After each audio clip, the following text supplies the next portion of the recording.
If at first you don't succeed, use more duct tape. This is vaguely scientific.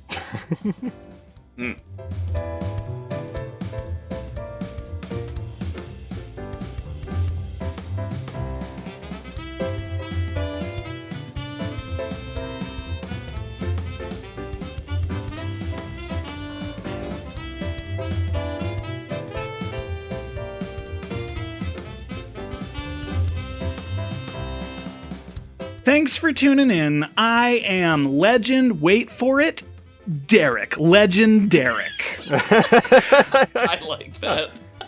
Like the sands in an hourglass. Here's Jim. Hi, Jim. It's just, I get it because I like to watch soap operas Yeah, from time to time. that was the reference I was doing. Good. Yeah. And joining this week is our good buddy Dak. Hi, Dak. How are you now? Oh, I'm doing great. This is an exciting episode. I like. We could even call it a special. I think It's even a special. It's a special. Yeah. Yeah, let me say. So this is, I mean, for the listeners who might just be joining us, this is a show where listeners send us in questions to hear our vaguely scientific answers, and sometimes we get those answers right, but that's not really important. First, however, it's time for Jim's fun science fact of the day. Jim? Woo. Cool. So I found out lungfish can breathe air. Well, I mean, I knew that part. I think a lot of people know that lungfish can breathe air. It's kind of the name. It's right on the tin, you know? But the thing I did find out that I thought was really, really interesting was that different sections of their gills will open and close depending on if they're in the water or breathing air. And I just think that's kind of neat because it's not like they just hop up on land and it's like, oh, no, it's airtime. Like they have to open and close their gills in certain ways to switch over. And I think that's kind of neat. So different. So they still breathe through gills when they're on land? Yeah. It seems like certain gills are like connected to their like lung system, basically. Huh. That's weird. Yeah. So that was kind of an interesting thing to learn. It reminds me of I don't know if you guys have seen the show The Boys. Which is I've seen a few episodes of it. Yeah, it's sort of like, you know, the anti-Justice League kind of thing, but there's an Aquaman guy there named The Deep, and he has gills. And that is the full extent of my connection. He's got gills and lungs, so there we go. Really engaging those Amazon Prime members listening to the podcast. Yeah. Wait, so do lungfish have lungs? Like they do, yeah. Okay, like cool. Real, like mammalian type lungs. I think they're somewhat different, but they are like they function the same way. I saw a picture of them actually, and they look kind of wild. Huh? Man, lungfish. That's like I would say that's one of the few fish that could live outside of the water and potentially fight at our will. Spoiler. What? Wait, I like where you're going with that. I want to maybe bring something up and we can touch on that here because this episode is actually something of a kind of like a sequel to the last time Dak was on because both of our questions today actually came from that episode. Right. Yeah. Yeah. So let's dive in to make this segue worth it to question number 1, which comes to us from us. What Pokemon could actually exist in the real world? It's really funny that you used that as the segue because the reason I was looking into the lungfish in the first place was because of these questions. That makes sense to me. I didn't want to spoil it, but Dak went ahead and did that for us. So. Yeah, but I like that. What sort of specials does the lungfish have? You know, can it attack at long range?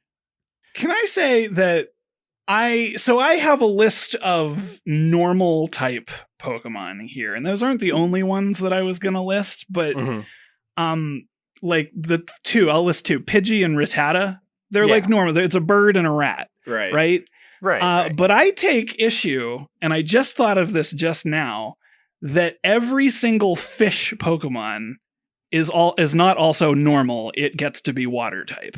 Like those are just animals. Yeah. Is there an air type Pokemon? No, it's just like flying type. Oh, okay. Yeah. So, yeah, that's a bit rude. That was actually a point that I did want to bring up, because like really any of the normal types that we see along like the first starting route of the game, whether it's your Rattatas or your Sentrets or your Zigzagoons, like whatever, those are the ones that are going to do well in the real world, or like they could actually exist in the real world. I know what one of those things is. I was trying to keep going, but I only remember like up through Gen 4. Oh my god, Zigzagoon is real. I just looked that up. Oh yeah, that one's like old. I thought, okay, yeah. It's an old Pokemon. I thought Jim was making up words. That's actually one of my favorites because it's just so fluffy. Yeah, it kind of looks like a little looks like a little raccoon. groundhog raccoon man. Yeah. Huh. Those types of Pokemon, like the ones that you meet on Route 1, those are going to do well. Okay. Yeah, because they're just animals. You know where it falls down though is the attacks, I think. Mm-hmm. Right? Like where is Pidgey just getting his sand from? Is it just pocket sand? You know, It's pocket sand. Pidgey's just really dirty. But you know, is that so? Presumably, whenever the Pidgey goes to heal at the Poke Center, they're also just dumping a little bit of sand under its wings for later on. Yeah.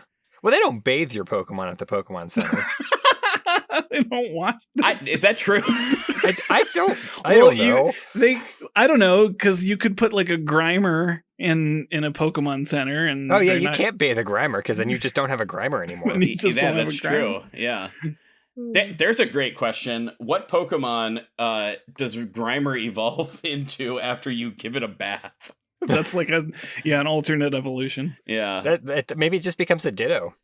There you go. Ooh. So, like, the Pidgeys of the world, the, what do we got? Rattata, Persian, kind of Meowth. I guess you can't really, you know, Meowth sort of talks.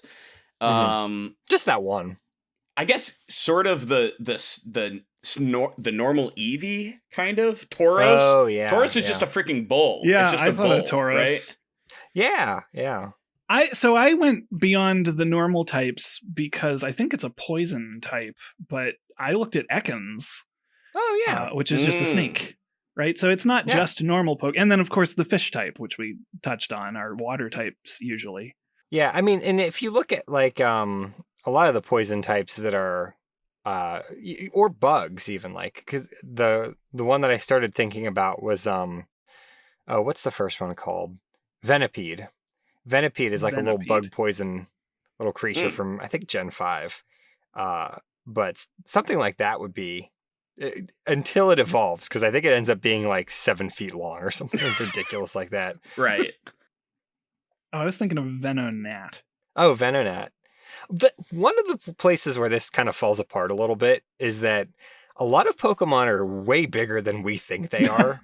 Like, you see Pikachu like up on Ash's head, and that's like, oh, that's a normal thing that Pikachus can do. But then you look at their actual like measurement values, and it's like supposed to be 1 foot 4 inches tall and weighs like, I can't remember, like 15, 20 pounds or something like that. It's like, that's not going to sit on someone's head for a long period of time. That's what I thought about, like, insect type, because the Pokemon was originally created, the creator used to like to catch bugs when they were a kid, right? And so I thought maybe the bug type Pokemon is the plural. Pokemon. Pokemon. But so I was thinking that maybe the bug type Pokemon were kind of realistic, but they're all giant. Yeah. Right, like, you look at Beedrill and you're like, oh yeah, I've had a swarm of those in my backyard, until you realize they are literally 3 feet tall and weigh 65 pounds. Right. Which is, I guess, normal for Australia. Which I think brings me to my next point, which is, I do think that Australia is probably where a vast majority of the real-life Pokemon could live. I mean, it just seems appropriate, you know? I'm convinced that Australia is basically the Feywild, though, so that's it's not real. Right. That's dangerous to say because flat earthers don't believe Australia is real, and I don't want to say that. Good point. I think another place that you're gonna maybe potentially see a decent amount of like, Pokemon that could exist for real would be like the fossil Pokemon, because aside from attacks, I think we just have to ignore attacks like altogether and just look at the actual physical animals. What if instead of ignoring attacks altogether, what if we take them by their like Pokemon card attacks, right? Like, because obviously Pikachu can learn Surf, and we're not going to get a surfing rat, but what? Yeah, Pikachu can learn Surf. Yeah, that's a whole thing. Anyway, continue, Jim. Oh yeah, so fossil type Pokemon. So you have like your Kabuto and Ammonite are literally like a Trilobite and an Ammonite. Like those are animals that did exist. You got to stop making up words, Jim. Yeah, right. That's a Gen 1 Pokemon. You should know those. No, I meant the Trilobite. You meant Trilobite. Oh, that's a real animal. That's a real animal. Anyway, but then you also have like I think it's called Tyrunt, which is like a little baby T-Rex. And like if a dinosaur Pokemon evolves into something that is like 20 feet tall, that makes sense because dinosaurs were actually that big. So right. Well, so Kabuto and these kind of fossil type Pokemon. Is it safe to assume that there are no longer animals that sort of fit those descriptions, or do those still exst? Like right now? You mean in the context of the game, or no, in real life, right? Yeah. The weird thing is that Ammonites have been extinct for a very long time, but Nautiluses look and behave very similarly to them. And so it's kind of weird because you can't just be like, oh, well, this is a totally different animal. And it kind of is, but it's also kind of not in a weird way, if that makes any sense. Right. So one thing that really is putting a hitch in this for me is the idea of evolutions, right? Because I think that that's a pretty significant staple of, all of Pokemon, right? Right. And it doesn't usually happen like that in real life. I think like, right. The big exception that I can think of are, like caterpillars that evolve into butterflies and stuff or whatever, right? Like mostly insect type stuff. Is that what Caterpie evolves into butter? Metapod and then Butterfree. Yeah. Right. Okay, so there is that middle step, but that's just it in its cocoon, right? Yeah, right? Right, yeah, exactly. Or like because it doesn't do Kakuna. anything, Yeah. I feel like Caterpie could exist. It's one of those Pokemon that is like very obviously based off of a real animal, which is hold on, I wrote this down. It is the Eastern Tiger Swallowtail Caterpillar. And if you take a look at that, it literally looks exactly like a Caterpie. It's green. It's got the little like kind of orange mustache thing. It's got those two gigantic eyes, which as it turns out are not eyes. They're just there to fool predators into thinking that they're snakes or something. They're just spots, right? And I'm going to go out on a limb here and say that it also evolves into a butterfly, although that might need fact checked. I wanted to bring up a point that I know this has been kicked around on the internet before, but animals that like Pokemon being real animals. Do people eat Pokemon? Is that a thing or do other Pokemon eat other Pokemon? It seems like the answer to that is yes. In the games, at least. In the anime, they really like toe around it quite a bit. But because like I know that in Pokemon Gold and Silver, there was this whole subplot where Team Rocket was cutting off the tails of Slowpoke because they're a delicacy. Oh. Yeah, I seem to remember that, like, I don't know, like, there was, like, Kentucky Fried Pidgey or something, and maybe not exactly like that. By the way, just looked it up, that Eastern Tiger Swallowtail literally does turn into a butterfly, so that's just Caterpie. Ah, yeah, like, that's just Caterpie. That's a done deal. If you wanna go out and and own a Pokemon today in real life, just get the Eastern Swallowtail Caterpillar thing. Yeah. I wonder if they have like poisonous ability, because doesn't Caterpie have like a poison attack or something? Butterfree does. Okay. Poison powder and like stun spore and stuff like that. Okay, that makes sense. Yeah. Actually, I do want to circle back to eating Pokemon, because Farfetch'd is very famously endangered because people will not stop eating him. Well, it's like a there duck, you go. right? Yeah. And it carries its own leek. It's delicious. Yeah, it comes with the freaking sides. Yeah. Dude, okay. So, critically endangered, as I like to say. What a weird thing, by the way, for Pokemon in general, to just have like an object that is associated with their species, right? Like, yeah, it's not a Farfetch'd if it doesn't have a fresh leek in its wings at all times. Right. You know what I mean? Ooh. Like, what happens if Cubone's mom doesn't die and then doesn't wear its skull? Is it just, oh, that's just an animal. We don't catch those. I always kind of had this little bit of an issue with the stories of Pokemon, because like it always seemed to me that several Pokemon were like just characters with their own story and not an entire species of creature.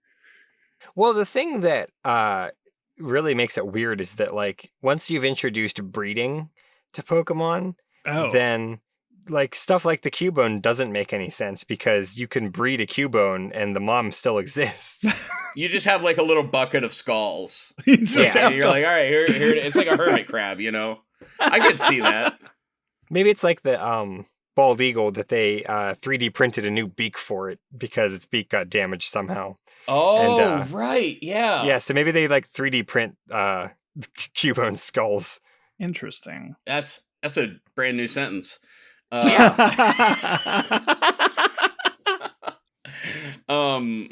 Another Pokemon, looking at my notes here, I take those, that is definitely just an animal is, and I never heard of this one before, but it's Ursaring? Ursaring. Ursaring. Thank you. I've heard of it. Wait, it's like a... Derek knows this and I don't? I know this one. Oh, man. It's just a bear, by the way. It's a bear. Like, I even looked up Ursa. I looked up its moves and everything, and wait, Ursa means bear? Is that true?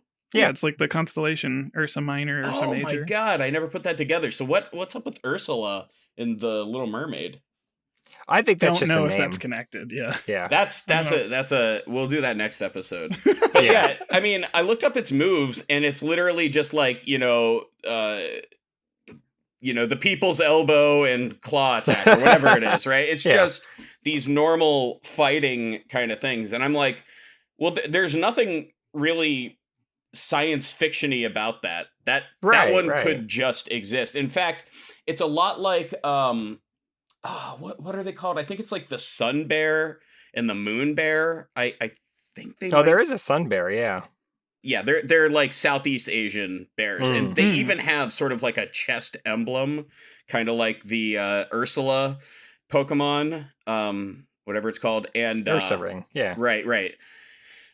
So, I mean, that's one where when I was asking myself this question, what Pokemon could exist in real life, really what I was thinking about is like if we manifested a Pokemon into real life, who would just not bat an eye at all? Just be like, oh yeah, that belongs here. As a bear. Yeah. Because I think a vast majority of them are going to be a stretch. And but that was one where I was like, oh, I mean, we just have that, right? Yeah. Yeah. Oh, actually, that makes me think of another one, the pangolin. I didn't know pangolins existed until, I mean, it's been a while now, but I was far more aware of the Pokemon Sandshrew than I was of pangolins. Right. Yeah. And once I learned what pangolins were, I was like, oh, that's a Sandshrew. And it's like, oh, okay. You get rid of all the attacks Sandshrew can do, like, pocket sand and whatnot, and you just got a Pokemon there. I did want to throw in there, apparently, the name Ursula is Latin for little she-bear. So, I feel like that's on brand for Ursula in The Little Mermaid. I mean, she's not a bear, but like her behaviors are bearish. Bearish. It's just like the stock market. So So now, is it right for us to ignore the attacks, because that almost is the defining factor that separates fact from fiction, right? Like we can definitely talk about them. That is kind of like, is there a Pokemon? And again, I know that like each Pokemon is able to, through TMs and HMs or whatever, like they can probably equip, 40,000 different attacks. But just, speaking of on their, their Pokemon card stats, right? Like they get 2 main attacks or whatever. What Pokemon, maybe irrespective of their like physical look, would be able to exist with regards to their attacks? Like, is there something that shoots water? You know what I mean? Yeah. Oh, yeah. okay. Oh, there is a kind of fish that does. I forget what it's called, but it like the fish will pop up and like shoot a little blast of water at flying insects and knock the insects into the water and then eats them. Really? I'm gonna have to look up what it's called. Yeah. Let me see if I can find it real quick. But yeah, that's a thing. Wow. The archer fish. Able to shoot down insects up to 5 feet above the water by shooting a jet of water from its mouth. Well, let me use that as a jumping off point, and we can kind of probably combine them because we're going to jump back and forth, I think. But I do want to say that question 2 this week goes in the other direction. What real animals could be Pokemon? The archer fish. It knows the water archer gun. fish. Yeah. Yeah. I mean, that's a good one right there. Yeah. I mean, you sort of take a look at, something like the Ursa Ring, which is just a bear, and you're like, okay, well, then anything can be a dog, right? Yeah. It has bite, it has scratch, that's just an animal. But, the fundamental separation between Pokemon and animals are these really, outlandish and science fiction attributes that they have. And that, it's, as it turns out, is actually a lot harder to find in real life. Like you've got sort of like the electric eel kind of thing. I would say that that's a strong representation of like an electric Pokemon. You've got this, what would you call it? An archer fish? Yeah. These sort of one-offs that have these abilities that you could pretty reasonably call attacks. But I think it's hard to find an animal that I could take a look at and be like, oh, that's just not real. That is Pokemon, and God is just messing with us. I mean, maybe the classic is the platypus. Like that's obviously, that's a Pokemon. We all know that. Scientists don't even poisonous believe spurs. It's a poison type Pokemon. Yeah. It even sounds like a Pokemon, right? That's true. Platypus. Yeah, I would argue that it is more Pokemon-like than the Pokemon that is based on it, which is Psyduck. Psyduck is based on a platypus? I think so. Yeah. I mean, it makes sense. They're both extremely confusing.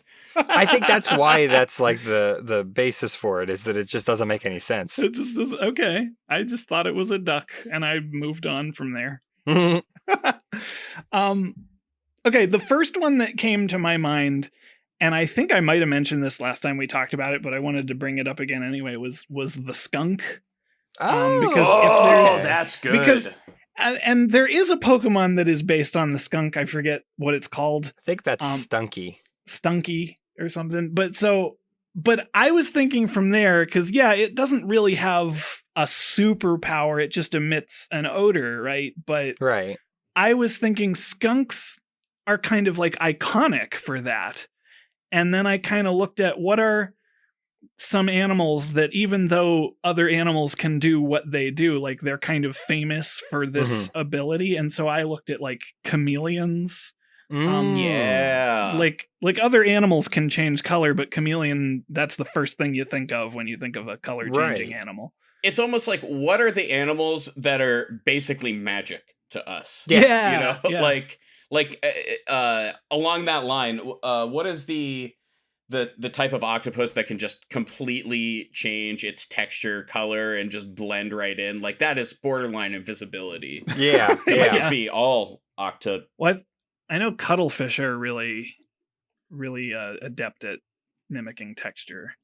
That makes sense. Yeah. I actually looked at, this isn't an attack, but it is a very peculiar, I guess it's not peculiar, but it is something that is really fun to watch. It is a type of goat called the ibex or ibex. I'm not actually sure which. I should have looked into that. But like they can walk up nearly vertical surfaces, and it is remarkable to watch them like climb up the side of a cliff. And it's like, that's a superpower. It's not an attack, but like these things are basically going up a sheer rock face that a human would have a hard time with. So I think something like that is definitely verging on the realm of Pokemon. Yeah, I mean, it could climb up an onyx, you know? Poke him in the eye. Poke him in the eye. And he'd deserve it. What a jerk, that ibex. Is there anything else about the ibex that is, like, remarkable? Because I'm looking at it right now, and it's quite majestic. It looks borderline cartoonish. Yeah. Yeah, like those horns are disproportionately long. Yeah.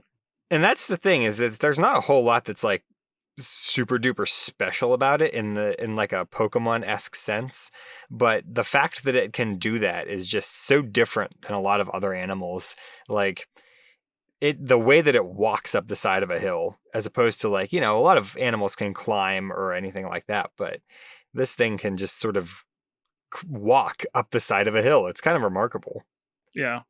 It's just Spider-Man the goat. Kind of, yeah. Spider goat. I didn't Google this, and perhaps I should have, but I've decided not to now, so that I can ask, do either of you happen to know if there is a Pokemon based on the mantis shrimp? Because there should be. I don't think so. There's Crabrawler, but that's not a shrimp. Glacialimp? Is that a real thing? I don't think I've heard of that Pokemon. This might be a fake. Wait, is this a fake Pokemon? It's a fake Pokemon? Do they make those? My God, I'm sure. It's got to be like the SCP Foundation for Pokemon. That's a good one, though. Yeah. Like, what would its powers be?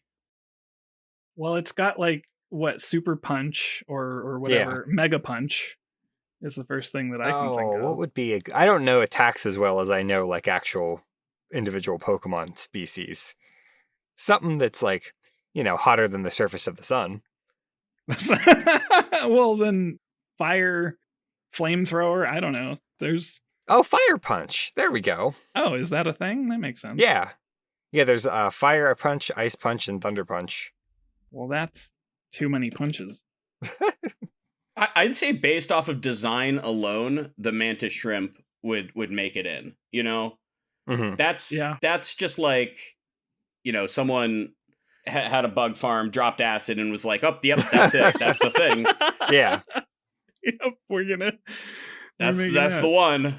One that I thought of that, like, the more I thought about it, the more I was like, I think this is a real world Pokemon. Is the honey badger, because it is needlessly aggressive. It has sort of like defined attacks, but it really genuinely looks like a Pokemon when you look at it. Like, it looks so adorable, and yet it is so ferocious. And that sort of juxtaposition is such a Pokemon kind of characteristic that, I feel it. Plus, it's honey badger, right? Like, all it needs is like a Winnie the Pooh jar of honey to carry along with it, and then that's a Pokemon, you know. Mm-hmm. If I didn't know honey badger was a real animal and you said there's a Pokemon named honey badger, I'd just believe you. Right, yeah. That sounds like... on that same track, I suppose, like, it would be a more normal one, but, like, I think a cheetah would be a good Pokemon. Because, like, it's just a big cat, but, like, it's got the super speed thing. Right. There's got to be an actual cheetah Pokemon, right? I mean, there's a couple big cat ones, yeah. I think a lot of them are actually based on lions, but there's probably one that's like cheetah-ish. No love for the cheetahs. But I think that on that same note, though, like I feel like a lot of the large animals that, I mean, like camels and like alpacas and really anything, or like rhinos. Like a lot of these do have like Pokemon analogs to them. Yeah, an elephant, like who thought that thing up, you know? And that's the thing, like a lot of them do have like, oh, this thing has a Pokemon analog, and it's like, sure it does, but like the real life animal is also very unique and bizarre. That touches on a point I forgot I wanted to mention earlier, which is we were talking about all the bird ones, like the Pidgey, or I think you were saying rats because you said Rattata and Sentret, and then you made a few up. I did not. I just don't remember it. I just don't remember what you said. But I remember hearing somebody look at all the like starter bird type Pokemons in all the various games. And I heard, and it was like somebody was giving a review of the games and saying, I don't like these Pokemon because they're just birds and we already have Pidgey and Spearow. And I was like, yeah, but those all look exactly the same. And if you look out, just like where I live, if I look outside, I'm going to see a handful of various different kinds of birds. Yeah. You know? Yeah. There's not a bird in the world. There are thousands of bird species out there. Yeah. And they're all apparently not real, I guess. Yeah, I mean, that is demonstrably true. What? It's not, by the way. I just want to go on record that it's a fun meme. I don't think anybody was going to believe you. I'm just worried someone's going to think I'm serious, and that scares me because it's 2024. Okay, so, I think we're talking a lot about, like, real life animals that we could just sort of toss into a game and no one would bat an eye. But I think the more interesting conversation is, how could we take existing animals and turn them into Pokemon, right? Like, how could we manufacture a Pikachu? I have a very important question for a caveat to that. Is the question, Are there ethics? That was the question. Nope. Zero. Dude, Are you kidding me? This is the world of Pokemon. This is like evil, adulterous, sinful. Like, we're capturing animals, we're making them fight to the death, and and it is framed as a children's television show. Like, there are zero ethics involved here. I bring this up a lot on this show, but I want to talk about the mind-controlled cockroach. Because that's a thing we did. Right. So, I don't know, they could have made that into a thing where you could have cockroach robot wars. It's a psychic Pokemon. Yeah.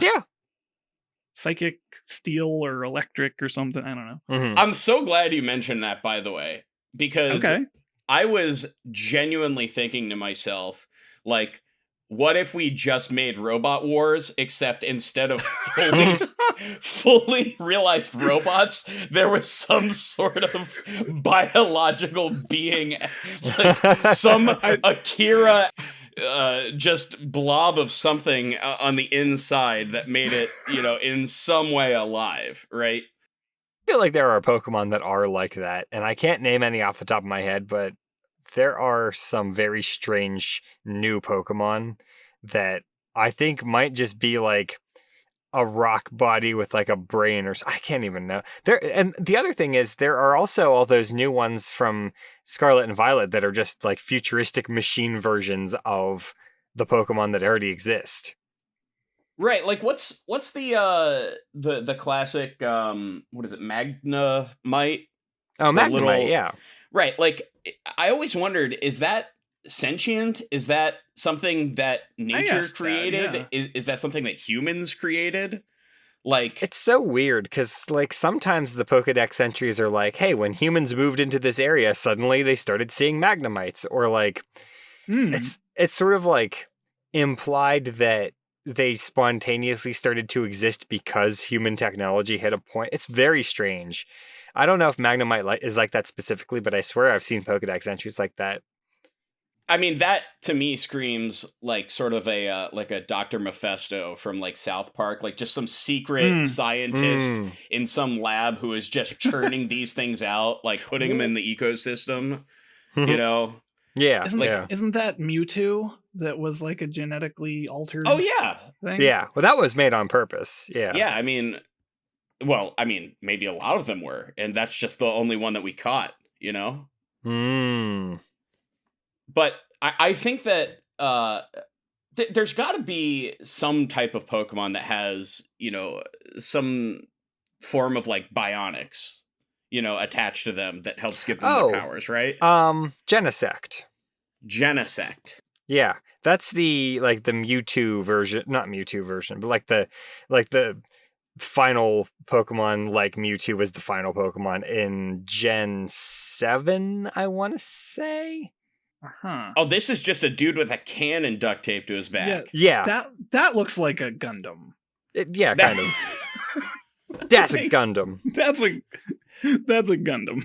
Well, I mean, like, in real life, we have experimented quite a lot with animal bionics, and usually these are for the betterment of mankind, like giving a dog a missing leg that it's able to, control with its mind. But why couldn't we just, chop off a dog's leg and attach a mind-controlled flamethrower, Like that, bam, Pokemon. Have either of you ever seen It's a Wonderful Life? Yes. Why would I have said that? I thought the same thing. No, I can't remember the guy's name, but he's a director. I don't know. Did either of you ever see Isle of Dogs? No, It's like a stop motion. Wes Anderson. It's a Wes Anderson movie, and it's like a stop motion story. I don't really remember the whole thing, but like the president of Japan's son gets washed up on an island full of dogs. It's like a junkyard island, and there's a bunch of wild dogs there. And one of them was apparently the guard dog, like the royal guard dog or something. And he has like commando training. And one of the things, for some reason, that he has is he can remove his teeth and spit them like bullets at people. It's a weird movie. But interesting. I don't remember why I'm thinking of that, but I mean, that sounds like a Pokemon move. Teeth spit. Yeah. Tooth spit. Tooth bullets. There's I don't know why that reminded me of the dolphins that were trained to put mines on the bottom of ships, I think during World War II. And I mean, that's a Pokemon thing, right? The move is put a mine on your enemy and then swim away, and then deploy bad things mine. happen. Yeah. Yeah. Oh, that actually, one of the things I was thinking about on a totally unrelated topic, though, is the just all the carnivorous plants that are out there. And I know that there are a lot of Pokemon that are already carnivorous plants, but like those are so interesting and so weird. And I mean, if they were somehow transplanted to Pokemon World, I think they would do fine. There, what is it? Victory Bell? There is like a real plant that looks literally exactly like that. Now, I think the difference is probably sentience, I suppose. But okay, well, let's look up, what is it called again? The actual Victory Bell animal. Oh yeah, there we go. So how do we give that a brain, Jim? You're a scientist. How do we give? Oh boy, because their nervous system isn't a nervous system. It would not be, whatever we do, it would not be very ethical. I think it'd be easier to take an animal and turn it into that instead of going from plant to brain. I think it's interesting that none of the non-animal things came up earlier in this episode, because Right. I think that a big problem with a lot of the non-animal ones is that they don't have, or that they do have like sentience and brains and like nervous systems, and plant attacks tend to be on the more physics-defying right. end of the like spectrum. I have an onyx in my backyard. It's, surrounding my garden. It just doesn't move, right? It's a bunch of rocks. It's a bunch of rocks. Yeah. And Geodude is just a rock. Yeah, those actually are a couple that I figured we would not even attempt to broach because they wouldn't work at all. I just didn't even think of them. Mm-hmm. What about steel type? Because first off, isn't steel like man-made primarily? Yeah. Like that you can't just find steel in nature. So how did that make its way into, animals? I only know a handful of steel type Pokemon. I know one of them is a literal sword. Mm-hmm. I think that I would argue that they are not like literally steel exactly. They're just like, they call them steel, but it's like, oh, it's the metal type, and they just decided Gotcha. steel was the way they wanted to go.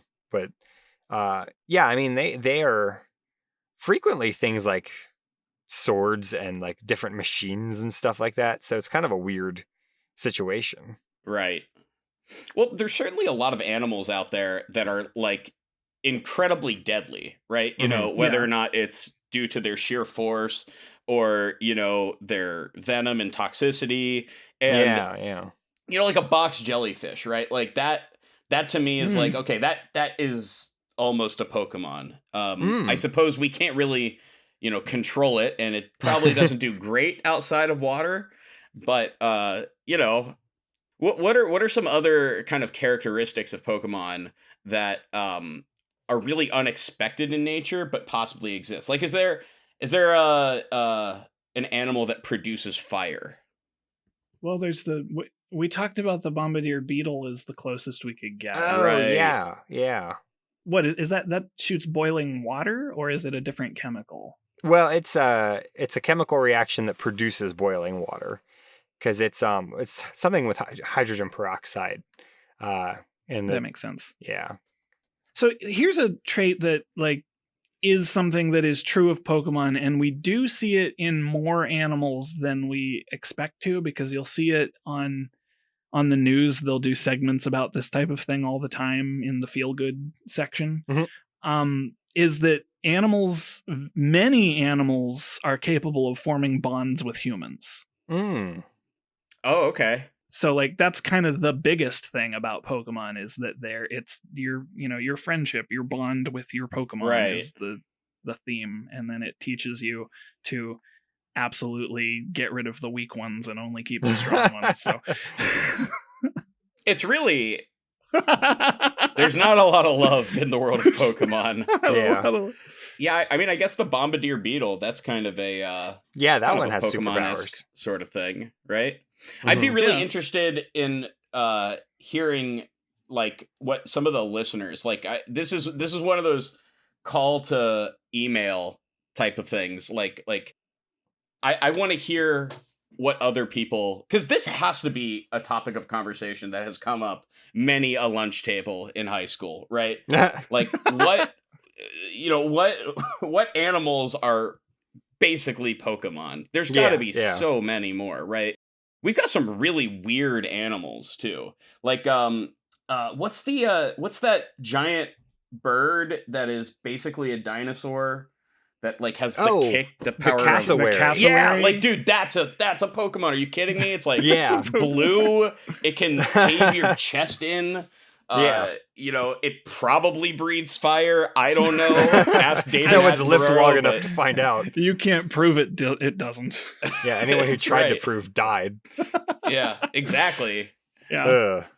Another thing that I think works really well, especially on the topic of the bombardier beetle, is just like insects in general, because like you see spiders and scorpions, or I guess spiders and scorpions aren't insects, but like they're in that same category of like small, but also incredibly poisonous. Right. Like you get bit by a black widow spider and you're not going to have a good time of it. Sure. You could die. And that's just a fact of it. And I think that things like spiders and scorpions and many other different kinds of insects would also fit this pretty well, because they have the defensive abilities that kind of keep them alive or even capture prey for them. And you do see a lot of Pokemon that are based on things like spiders, and there's a praying mantis Pokemon and things like that. So yeah, the Black Widow is an interesting example, because that's a very Pokemon-esque thing, that it's like it's this small thing, but it has a special power that can deal damage. Yeah. That's a great point, Jim. I like, especially scorpions. There's a scorpion called, like, it's literally called the Death Stalker. Like, that is such a Pokemon type of name already. And it's got kind of that exoskeleton. I mean, it really has a lot of that fiction already weaved into its reality. And that kind of makes me think, in a, like, a generalized question, what, like, genome, like, what group of organisms do you think are most like Pokemon? Because I think that we could probably cite a bunch of different examples of like, you know, one-offs, but like when you take a look at like an entire category of animals and you're just like, oh yeah, that is not from this earth. That's from the world of Pokemon, right? Like, you know, what comes to mind for you guys? Boy. Oh, that's a good one. Yeah, that is a good one. That is just an alien. Like, that's just an alien. Fully proven. That came from the other side of flat Earth, you know, like. Yeah.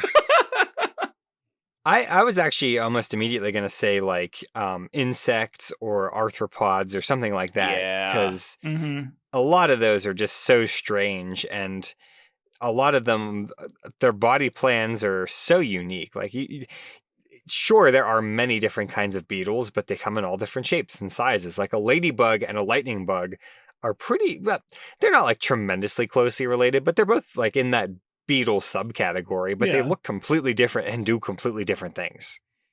Yeah. Man, it almost seems like you brought up the lightning bug. It almost seems like we're always just one shade away from an actual Pokemon, right? Yeah. Like the lightning bug, it creates light and it's got weird glowy juice. Now just make it acidic. Boom, Pokemon. Yeah. Pokemon. It's like a cooking show now. Yeah.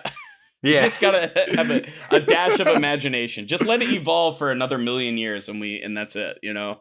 Yeah. That's how it works. Yeah, that's where Pokemon. Yeah, I'm with you on that, like the insect kind of thing. I mean, I think it's easy to also say like deep sea creatures just because they're so freaking weird, but like you know, that's a significant disadvantage if you cannot survive outside of water, because then even a metapod can just lay there and you'll die, you know, and nobody wants to get, you know, blitzed by a metapod. So no. I have an important question that has nothing to do with anything. Is a Staryu a starfish or is it a rock? I think it's supposed to be a starfish. Okay. Because it looks like it's made of jewelry. It does kind of have that, like, it's like almost a nice little round ruby as an eye. Yeah. What animals have red eyes? Probably a lot of them.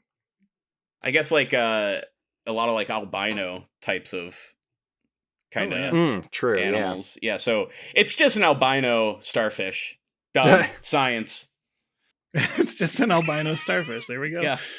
I did want to bring up a very strange group of animals that I wouldn't necessarily say that they're all like Pokemon-esque, but just the group of animals known as the echinoderms, which is like starfish and sea urchins and all of these things that are not they have symmetry. They have radial symmetry, whereas like you know, all the insects and all the people and all the dogs, and like most things have bilateral symmetry when they are animals, and the echinoderms are weird, and they are cool and I love them. I feel like they're not even like super powered in any way, but they look so strange that I feel like you could squeeze some Pokemon out of those. Yeah. The sea anemone, doesn't it poison you? I mean, it's got enemy right in the name. It does. Sea anemone. Yeah. All right, can I pose one more question for you guys? Sure. All right. Let's say that the three of us, okay, we walk up to a little building, walk in, Professor Oak is there, and he's like, hey, new trainers, I've got 3 real-life Pokemon for you, and you each get to pick one. Which real-life animal would you guys pick as your starter Pokemon? That's would an it listen to me? Question for me. Yeah, let's assume that, you know, you can kind of you know, create that bond with it, or at least give it some sort of weird drug where it'll listen to you, some MK Ultra stuff. Jeez. Yeah. Oh boy. And then, but the caveat is you have to take care of it and like bring it into your house because you don't have Pokeballs, right? No, let's just say we have Pokeballs. We Okay, have Pokeballs. Yeah, like Oh, it's not gonna boy. poop all over your carpet or anything. I'll tell you what, I'm going. Man, I think I'm going with the honey badger. I think that's a That's a good solid choice. starter. I think it's gonna absolutely tank anything that it comes across. True. You know, it's got the bite, it's got the scratch. I'm sure I can evolve it into something that flies. You know, that's mine. Yeah. This is a That's a this good is pick. like this is very similar to just asking what's your favorite animal, and that's like one of the hardest questions for me to answer. Yeah. Yeah, but we're gonna make them fight. Like this is We're like gonna- an illegal Oh, okay. conquering kind of like fighting situation. Oh, so We're something gonna that you make 'em- don't love, but that Right, you like enough to own. like nobody can love a honey badger, you know. Cue the hate I'm sure mail. you'll find that's not true on the internet. They just haven't let them get close. That's all. right. It's the porcupine of animals, which doesn't make any sense. No, it's the porcupine. Wait, what? Hold on. Wait, yeah, porcupines. Oh my god, that's a I was like half listening. I mean, like I was listening, but like I was expecting you to end that with an Evangelion reference, and it didn't. And I got thrown. Yeah, there you go. What is it? The porcupine's dilemma. the hedgehog's dilemma. There it is. That's right. Yeah, Oh, Yeah. the porcupine's I wouldn't have dilemma. That gotten was that. from Nadesco. I forgot.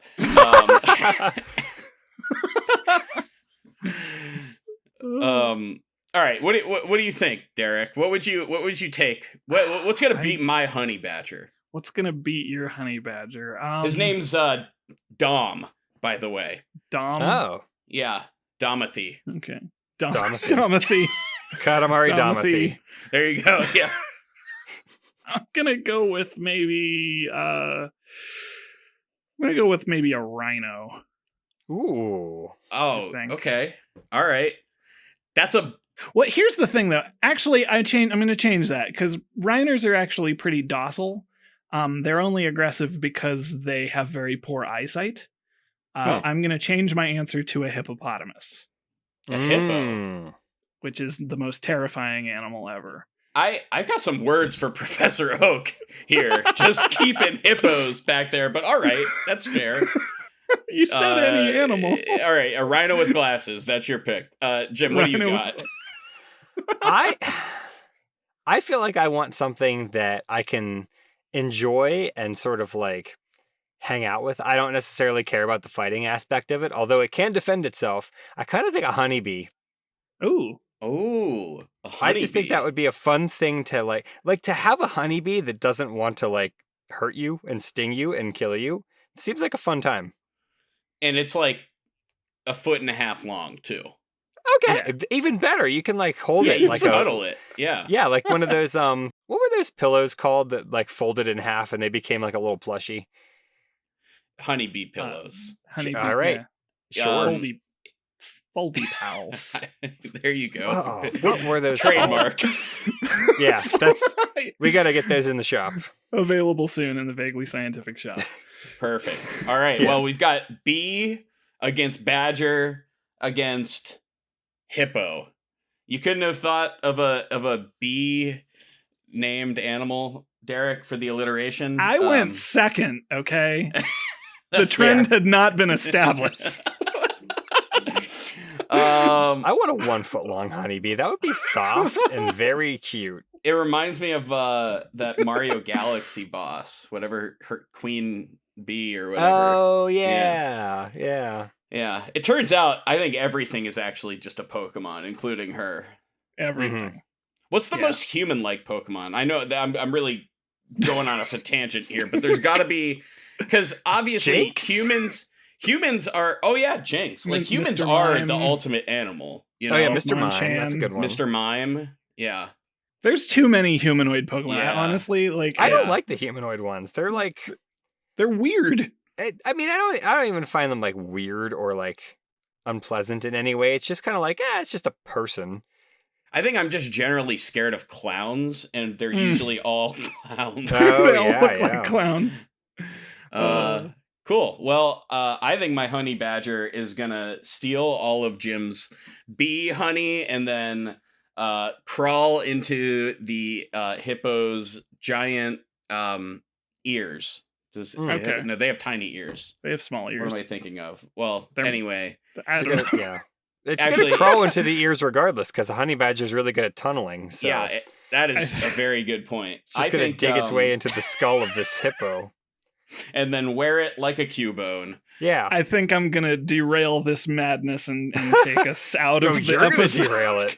I'm gonna put an end to this madness. I think we got this there. was I I thought this was a 5-hour episode. This is your 500th episode of This is Vaguely the- Scientific, right?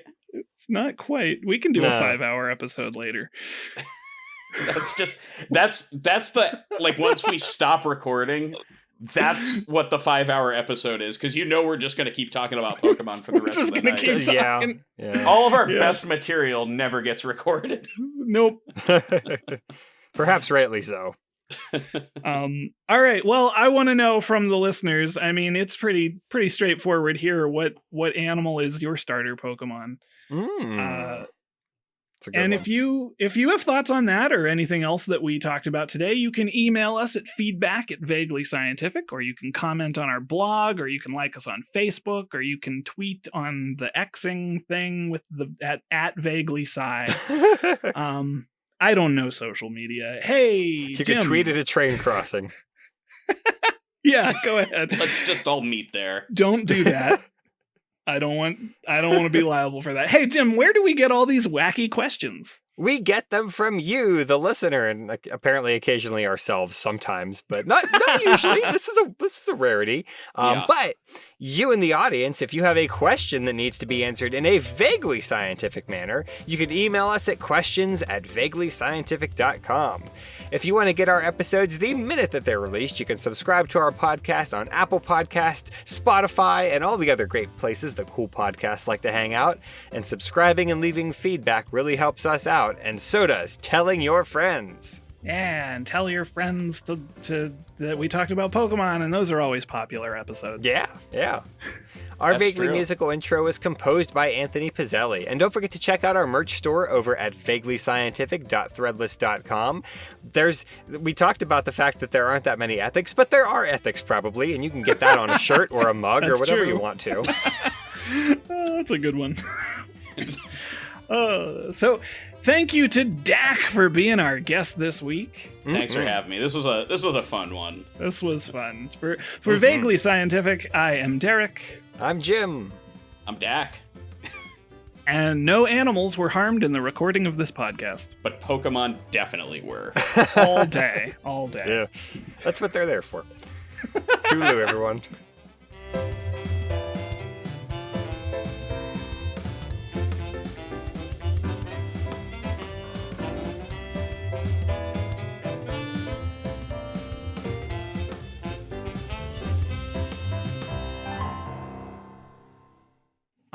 And then we're gonna do the sign off, and that's the whole episode. So Dang. And then we each Yeah. get paid $200 to be here. from From you. Dave. Wait. Oh, okay. Yeah. yeah. All right. He owes us. This is He recorded. owes us. It's on the This is podcast. verbal It's contract. canon now. It's on the podcast. It's It's canon. there. It is.